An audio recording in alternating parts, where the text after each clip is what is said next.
Elizabeth. Bom, isso aqui é a linha de sucessão. Muita gente perguntou sobre a questão do Harry, né? Se o Harry pode ser ou não pode ser, enfim. Eu vou falar sobre isso daqui a pouquinho, não sei se o Daniel já está pronto para poder conversar comigo, então vamos lá. Vamos conversar com o Daniel. Daniel, primeiro, boa noite, obrigado por atender a gente aí na correria. Hoje o dia está bem corrido mesmo, né? Obrigado, bom ter você aqui. Boa noite, Paula, como você tá? Boa noite a todo mundo que está escutando a gente, está vendo a gente. É um prazer estar aqui novamente, né? Sempre quando acontece alguma coisa que abala o mundo, né? E a morte da Elizabeth é um dos casos que abala o mundo, muda a política, mesmo que no primeiro momento possa apenas parecer uma tragédia ou uma fatalidade, né? Mas a morte dela muda o mundo. Então, até eu acho que é uma das dúvidas maiores que as pessoas têm é sobre essa linha de sucessão.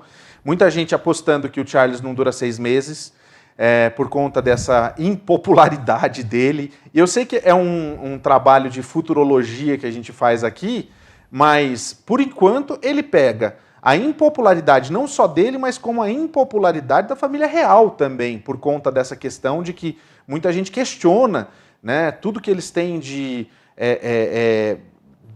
que eles recebem muito dinheiro, na realidade, que vem dos taxpayers, né, e muita gente não concorda com isso, né? E aí, como é que fica essa história, Daniel? A questão da família real é bem complexa, né? Tem um quê de tradição, um quê de conservar uma cultura histórica de séculos da Inglaterra e do Reino Unido. E, infelizmente, para o Charles, né, ele tem dois cálculos aí muito problemáticos para ele. Primeiro, é uma mãe, né, uma antecessora muito popular, e um sucessor, o filho dele, que é bem popular, e ele, né, e aí vem o máximo da equação, ele que tem uma popularidade baixíssima, né, ele é impopular. Então, junta essas três equações, três variáveis nessa equação. Ele é impopular devido a fatores históricos. A mãe dele, né, é muito popular e o filho dele é bem popular. Então ele tem pouca chance de se manter por longo tempo durante com a coroa. É mais provável que ele coloque o filho dele como rosto da monarquia e ele vá cuidando das questões burocráticas, né? Então esse é o mais provável, né, que o William assuma o rosto da monarquia na Inglaterra, no Reino Unido e na Commonwealth.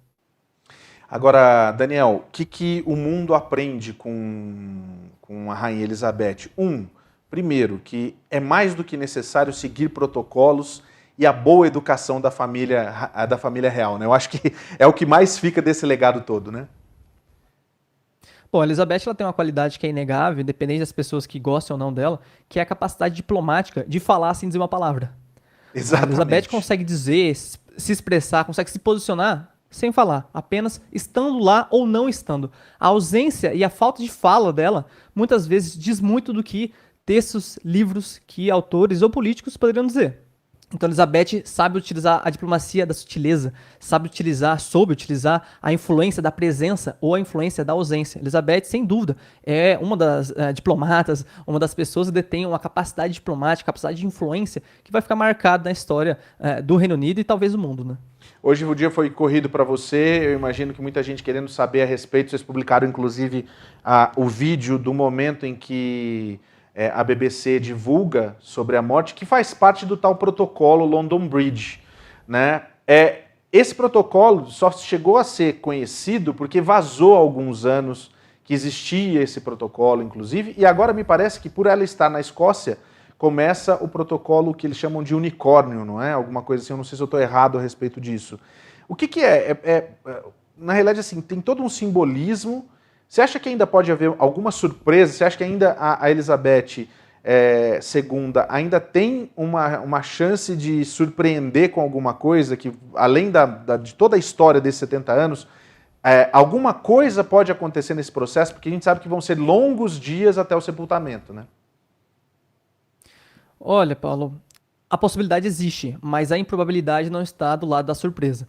A Elizabeth, todo o governo que existe, toda a burocracia existente em volta dela, organizou muito bem de como funcionaria esse momento. Esse momento está organizado há décadas. Então, existe a chance de alguma coisa dar errado? Com certeza. É provável que dê algo errado? É improvável, devido à alta organização e à importância simbólica que é esse momento. Esse momento marca tanto o fim de uma era, um fim de uma grande era, e o começo de uma era que pode ser de instabilidade, de insegurança. Então é fundamental para o Reino Unido que esse momento de transição, de passagem, esse momento marcante ocorra perfeitamente, sem nenhum erro, sem nenhum equívoco. E é por isso que eles estão treinando esse momento há décadas. Quer dizer, tem mais isso ainda, tem mais essa questão do treinamento. Eu falo com um sorriso no rosto pelo seguinte: primeiro, é um ícone. Ela é justamente aquilo que você disse, eu acho que identifica exatamente o que é. Ela dava o recado dela sem falar absolutamente nada. Era o broche, era a cor da roupa, era a feição principalmente. A gente viu toda aquela situação envolvendo o príncipe Harry, a questão do racismo que surgiu agora há pouco tempo por conta dos filhos do Harry e a Meghan.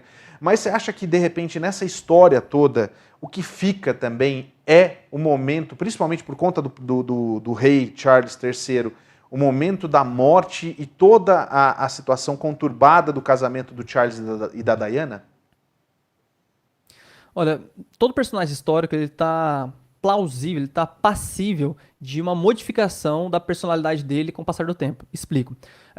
A rainha certamente falece com status muito positivo perante a população mundial e especialmente na Inglaterra. Não de forma unânime, mas ela sai da vida estando na presença, na memória, com alguém visto de uma perspectiva positiva. É possível, com o passar do tempo, que comece a se criticar o que estava ocorrendo, o que ela fez, o que ela não fez, e aí a posição dela venha a se esfarelar e ela tenha uma perda de popularidade com o passar do tempo. Mas isso é improvável. Improvável por quê? Porque a monarquia na Inglaterra é uma instituição de Estado. Faz parte da cultura. Faz parte do que é o povo inglês, do que é o povo britânico. Então, a Inglaterra fará de tudo, mundos e fundos, para manter a imagem da Elizabeth quase que intocável. Como se ela fosse o símbolo de um país grande, de um país que deu certo, que dará certo. Então, é improvável que as polêmicas engulam a biografia que ela construiu e que, aparentemente, parece ser a melhor verdade que a Inglaterra vai tentar sustentar, que é uma Elizabeth quase que perfeita, com erros sim, mas quase que intocável, uma biografia intocável, que errou por ser humana, mas que conseguiu, através de diplomacia e da sua presença, resolver esses problemas na medida do possível. Não estou dizendo que isso seja a verdade, não estou dizendo que isso o que os dados dizem. Estou dizendo que essa será a história contada e mantida pela Inglaterra com todas as forças que eles dispõem. Até chegar a te fazer mais uma colocação, que é justamente a questão dos filhos que vêm aí, da forma como o Charles lida com algumas questões que até então a Rainha Elizabeth nunca teve que lidar, por exemplo, essa questão do meio ambiente, da Amazônia. E nesse ponto, falou em Amazônia, falou de Brasil, como é que fica? É bom para o Brasil? É ruim? Como que a gente pode analisar a figura do Brasil na morte da Rainha Elizabeth e a chegada do rei Charles III? Tem um ditado que é muito bom para esses momentos, que é em período de crise, em período de instabilidade, a mobilidade hierárquica e de poder, ela fica fluida. O que significa isso? Que em períodos onde existe uma transição, existe uma instabilidade, quem é um pequeno ator, quem tem pouca vantagem, pode utilizar desse momento de crise para crescer. Então, quanto à posição brasileira, existe uma grande chance, se a diplomacia brasileira funcionar, se aproveitar as oportunidades do Brasil, se aproveitar desse momento para se colocar como um defensor da floresta, defensor da Amazônia, colocando e apontando os erros dos outros, entende? Meio que, olha, vocês estavam criticando nós até agora, mas será que vocês não têm uma vidraça aí, não têm um teto de vidro? Então, ao utilizar esse realismo que de fato ocorre, o Brasil poderia se aproveitar desse momento para se colocar melhor na fita. Porque hoje o que existe é a colocação do Brasil como vilão ambiental. Eu não estou dizendo que isso é verdade, nem estou dizendo que isso é mentira. Estou dizendo que hoje o Brasil, internacionalmente, é visto como vilão. E quando você é o vilão, você paga um ônus. Né? Você paga uns juros a mais em qualquer ação que você tome internacionalmente. Então, tendo alguém que possa dividir esse peso, dividir essa posição de vilão, que o príncipe, agora rei Charles III, pode ocupar também, o Brasil tem uma possibilidade de ganhar com isso. Entendi. Tá aí, ó. Eu tô com o Daniel, ele é professor de geopolítica. Aliás, sempre é um prazer a gente ter você aqui, Daniel, porque dá uma esclarecida, tira Daniel Ferreira, até para deixar para quem quiser procurar, mas é fácil, mais fácil. Fala para mim como é que é o mesmo nome do perfil de vocês, que aliás está crescendo absurdamente, as pessoas querem saber sobre geopolítica mesmo, e sem lado você pode procurar o Instagram, é geopolítica, né, Daniel? Geopolítica hoje. Geopolítica hoje, isso. E aí as pessoas podem procurar o Geopolítica hoje, inclusive vocês vão estar fazendo nesses próximos dias, eu imagino, trazendo muita coisa, porque a história da Rainha Elizabeth remete, nesses 70 anos, a muitas coisas, inclusive os pontos negativos sobre a questão da escravatura, né, dos negros, enfim, a gente tem uma série de pontos negativos e positivos. Mas assim, agora o momento é de celebrar os 70 anos de reinado, celebrar inclusive, né, a memória da rainha de uma maneira positiva, aguardando que as coisas melhorem também, porque a gente está vindo de uma estabilidade gigante não só lá na Inglaterra, como no restante do mundo. A gente está num ano de eleições tanto aqui nos Estados Unidos quanto no Brasil. A gente teve ontem, e hoje eu vou falar sobre isso daqui a pouquinho, o posicionamento do Congresso americano pedindo para rever o posicionamento dos laços entre Brasil e Estados Unidos, visando a questão das eleições, agora no ano que vem. The Economist estampa na capa hoje uma foto do Bolsonaro com a sombra do Trump, dizendo que ele está se preparando para a grande mentira. Isso que a gente está falando é notícias pelo mundo e como o mundo vê a gente. E dessa forma, a gente até termina esse reinado da Rainha Elizabeth com uma nota protocolar, mas ainda assim, nada é feito em nome dela sem ela saber do que está acontecendo. Então ela mandou uma nota para o Brasil falando sobre a independência, que hoje, finalmente, a gente teve aquela sessão solene na Câmara, sem a presença do presidente, mas com todas as autoridades nessa situação. O momento é esse, né? É a gente esperar para ver, acompanhar todas essas cerimônias e aguardar para ver o que vai acontecer na sequência. Amanhã tem reunião, né, Daniel? Tem uma reunião no Reino Unido já com o rei Charles III, né? Porque, como a gente estava falando, a monarquia é uma instituição do Estado e a monarquia tem um papel de unificar a nação em torno de um objetivo. E a Elizabeth foi muito importante porque, se a gente olha os últimos 10 anos da Inglaterra, ou melhor, do Reino Unido, a gente tem o Brexit, que foi um baque, foi um dano econômico, principalmente no curto espaço de tempo profundo, foi uma ruptura dolorida, e ali a monarquia era quem mantinha tudo, todos nós somos súditos da rainha, né? Também tivemos aí o Covid, que a monarquia também era o centro, né? Se mostrava como alguém que estava cumprindo as regras e se portando como um exemplo, né? E aí temos imagens, né? Daquilo que a rainha fala sem dizer, usando 2 máscaras, mostrando que ela estava preocupada com o Covid. Temos também a utilização das vacinas, né, que Elizabeth se vacinou, né, de novo dando exemplo.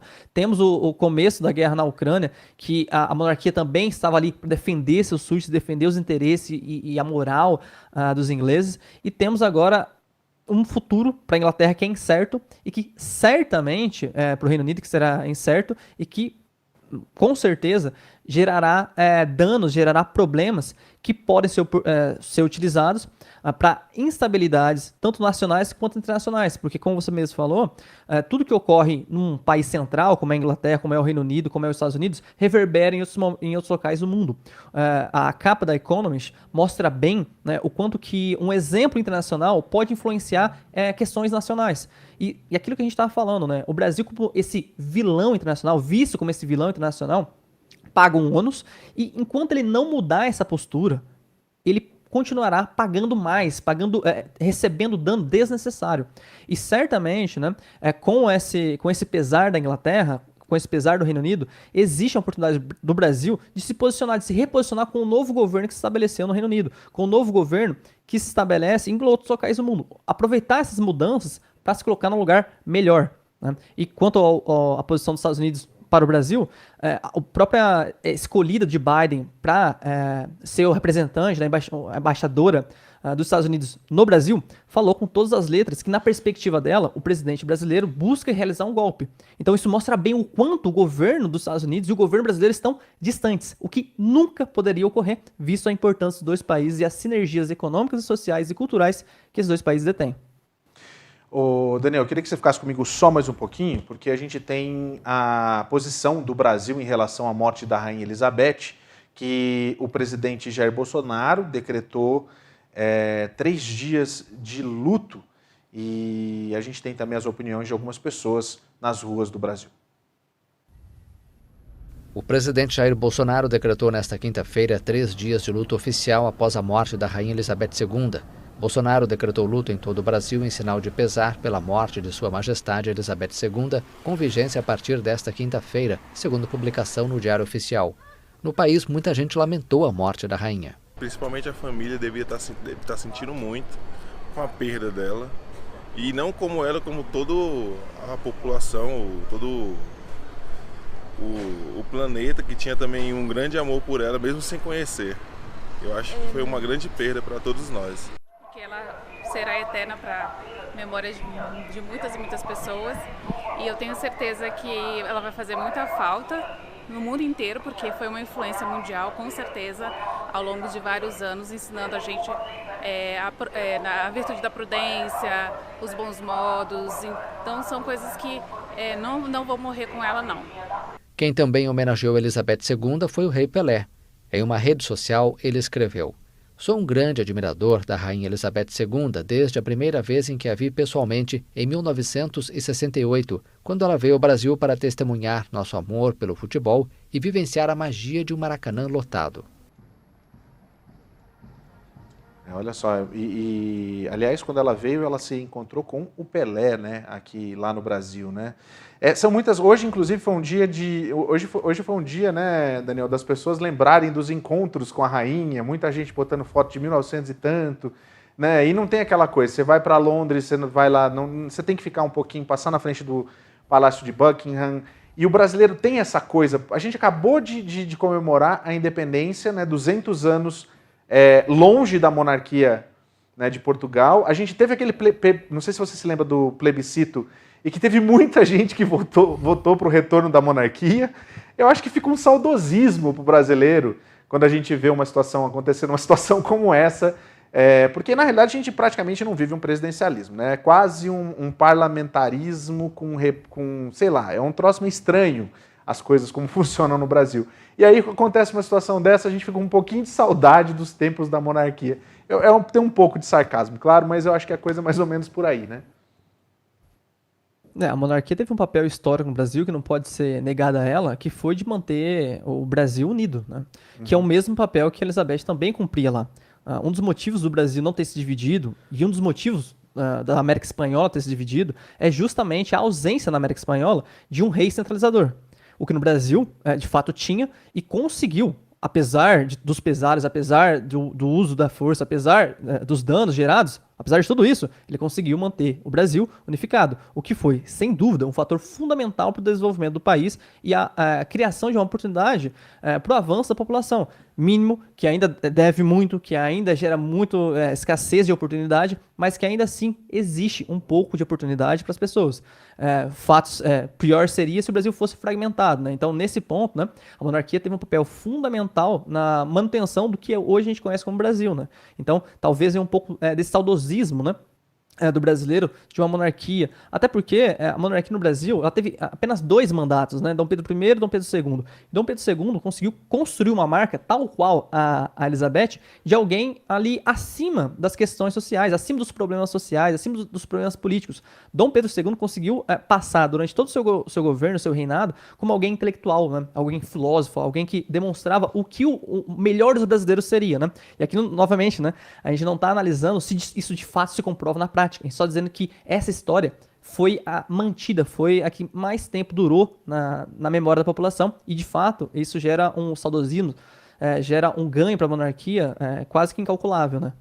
Olha só, a gente tem algumas mensagens da nossa audiência aqui, eles falam o seguinte: Gi Hus, adoro esse jornal, sempre me mantém atualizado, obrigado Gi, a Lídia Souza dando um hello pra gente, a Marcela Ferrinha, excelente cobertura sobre a rainha pela USBR TV, parabéns, obrigado Marcela. A Kelly Terra Aviadora fala o seguinte, que a nossa monarca se foi com Deus. Tá bom, Paulo Sérgio? Beijos da Kelly Terra, aqui de Curitiba. Aí Olivia Passos fala o seguinte, mais do que uma velhinha simpática, a rainha inglesa deixou um legado de elegância, cultura e exemplo político. Ela foi aquele tipo de pessoa que honrou a tarefa que veio no mundo e que descansa em paz. Luiz Costa, abraço para você, um belo jornal aqui de Ashland, Massachusetts. Fernanda Costa, e Luiz Costa sempre ligado com vocês. Obrigado, Luiz. A Consuelo Terra também mandando mensagem para a gente, uma boa noite. O Bocas Humanas dizendo que orgulho desse menino, acho que é em relação aqui ao Daniel, né? Daniel, primeiro o seguinte, eu queria que você concluísse com o que a gente espera para os próximos dias, com toda essa situação das cerimônias. Agora eles passam a contar dentro do protocolo o dia 1, dia 2, dia 3, dia 4, dia 5, é assim que segue naquele protocolo que a gente diz. Tem a viagem do Charles, né, que começa amanhã mesmo, se eu não me engano, né, que ele vai passar por todos os países para receber as condolências, né, e o traslado do corpo até a abertura, que fica 3 dias à disposição da população, não é isso? E o que a gente pode esperar nesses próximos dias, então? Nos próximos dias, a gente deve esperar uma burocracia, uma ação já organizada, onde aqueles apoiadores da monarquia vão ver a Elizabeth, vão prestar condolências, vão apoiar novamente a instituição que a monarquia representa na Inglaterra. Só que eu acho que um ponto importante para a gente entender é que os próximos meses, talvez anos, sejam tensos para a monarquia, principalmente com a Commonwealth, que via na Elizabeth alguém que unificava todo mundo, né? Unificava vários países, e temos uma tendência global da saída, da perda de países dentro dessa organização que colocava a rainha, né, e agora o rei da Inglaterra, como o soberano, como o executivo do seu país. Então, se os próximos dias são calculáveis, são entendíveis devido a uma organização e um planejamento já estabelecido, no mundo, os próximos meses, talvez anos, é um cenário de instabilidade e de problemas para a Inglaterra, para o Reino Unido, que eles têm que resolver, visto que a rainha era mais do que uma pessoa, era um símbolo que unificava e gravitacionava outros países em torno da sua figura, em torno da sua imagem, em torno do seu status diplomático, de poder político e de poder cultural. Daniel, obrigado mais uma vez. Daniel Ferreira, professor de geopolítica, historiador. A gente pode falar um monte de coisa do Daniel aqui. Obrigado mais uma vez. Geopolítica Hoje é o Instagram que eles estão mandando bem. Inclusive, eles têm uma ferramenta que é incrível para quem quer saber sobre geopolítica, que está disponível também lá no Instagram deles. Como é que chama? Pegasus. É isso? FPI. É isso aí. E Acrópole. E Acrópolis, exatamente, olha só. Todas essas ferramentas estão disponíveis para quem gosta de estudar, para quem precisa, inclusive, e está tudo isso disponível lá no Geopolítica Hoje. Daniel, mais uma vez, muito obrigado. Você sabe que essa semana nós vamos te convidar mais vezes para estar aqui até o dia que ela for. E detalhe, não sei como é que vai ser daqui para lá, mas a gente tem mais político, faltam 24 dias para a eleição, né? Então o negócio está pegando mesmo. Sim, o mundo ele não para de esquentar, né? Seja por motivos climáticos ou motivos políticos, né? Infelizmente, infelizmente a gente tem esse contato, e o Geopolítico vai estar sempre explicando essas questões, né? Sempre com um cientificismo, né? Tanto eu, Daniel, sou mestrando em Geopolítica, quanto o Lucas, né? Que toca a página comigo, professor também, é mestrando em Geopolítica. Então, o Geopolítica tem 2 mestrandos em Geopolítica, 2 pesquisadores, 2 cientistas sobre o tema, que conseguem explicar esse cenário com a tranquilidade de um professor, mas com o conhecimento de um cientista, né? Então, felizmente, esses são os motivos do nosso crescimento, esses são os motivos da gente conseguir tanta gente do nosso lado entendendo melhor o mundo que eles estão vivendo, né? Afinal, é difícil viver num mundo da qual você não entende. Então, se você conseguir entender um pouco o mundo que você vive, mais seguro você vai ficar, melhor vai conseguir tomar suas decisões e melhor vai conseguir viver a sua vida, né? Paulo, muito obrigado pelo convite, e as portas geopolíticas são sempre abertas, tanto para você quanto para qualquer pessoa que você indicar. Muito obrigado. Obrigado mesmo, Daniel. Uma boa noite para você.